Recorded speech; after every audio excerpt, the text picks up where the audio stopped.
Alright everyone, it's time for Occult Literature, video number 254, The Deeper Mysteries. This is 138 pages long. This is the shortest of a trilogy, actually, by Farnsworth. This is the third work in this order. I'm actually editing them in reverse order because I obtained them in reverse order, so the other two will be out fairly soon. I'm hoping to get the next one done in the next week. I want to get to 260 by the end of the year. We're just going to hit that by the skin of our teeth, I think. This is a very good work. It's highly variable. A lot of the material that I've been working with lately, instead of having a coherent single subject, they're broken apart into sections or chapters or whatever on subtopics. That is, this particular work is a pure occult work. It's partially theosophical, although I can't find anything confirming or denying whether he was actually a theosophist. He talks about Blavatsky. He talks about some of these other figures within theosophy, but then he goes off and talks about Swedenborg and all of these others. It's not clear whether this was a theosophical sub-school or whether this individual was just a pan-occultist. I'm thinking probably the latter, given some of the deviation from theosophical thought that I've seen in these works. It's quite good, even though it's on the shorter side. The initial text, again, was about 200 pages. Format applies in these works from this particular era. We're talking the 1920s, 1921 for this work. Very good year, by the way, for the occult. Very interesting. There are treatments of levitation in here.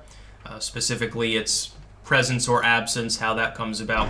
One of the odd parts is an attempt to categorize living things, and apart from the normal biological classifications, mineral, vegetable, animal, and then man at the top, you also have a spirit component. So he would relegate the author, like there's animal spirits, and then there's animals biologically speaking, and they're sort of separate, like spirits that have animal characteristics.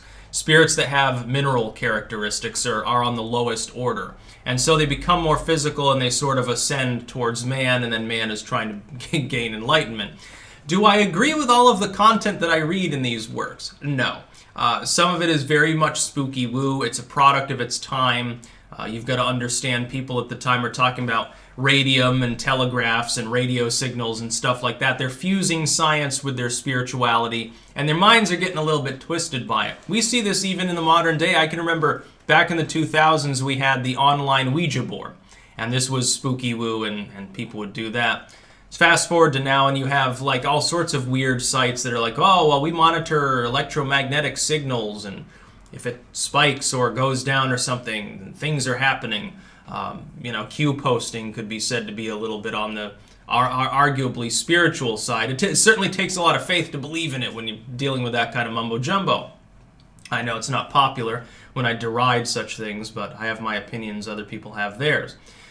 This particular work is quite nice, but it's more dense.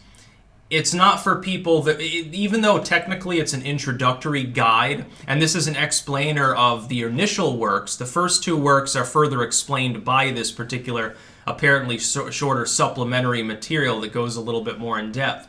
Despite the fact that this is billed for students of the occult, it would be difficult to understand, and I'm thinking probably the first work is a prerequisite to fully understanding it, but it does have its own actual singular content as well. I don't believe the first work talked anything about, for instance, Swedenborg or levitation. There are passages on mortality, passages on what dreams mean. It's a plethora of material. It's a whole system, arguably. I'm wondering if the three works together don't form their own occult system, which would be semi-separate from theosophy itself. Farnsworth notably also produced a dozen other works. Apparently was interested in poetry. He had a full-length work just on St. John and the Revelation. I'm looking into those, possibly obtaining the latter in order to edit that because it is on a religious concept. So it's an interesting work. I do highly recommend it. It's just keep in mind that there are two other works in the series that have to be paired with it, and I'm thinking probably you'd want to read them in order. Like, I have to assume that the first work, which I haven't yet skimmed through, I'm skimming through the second as I'm editing it, and it's a little bit different.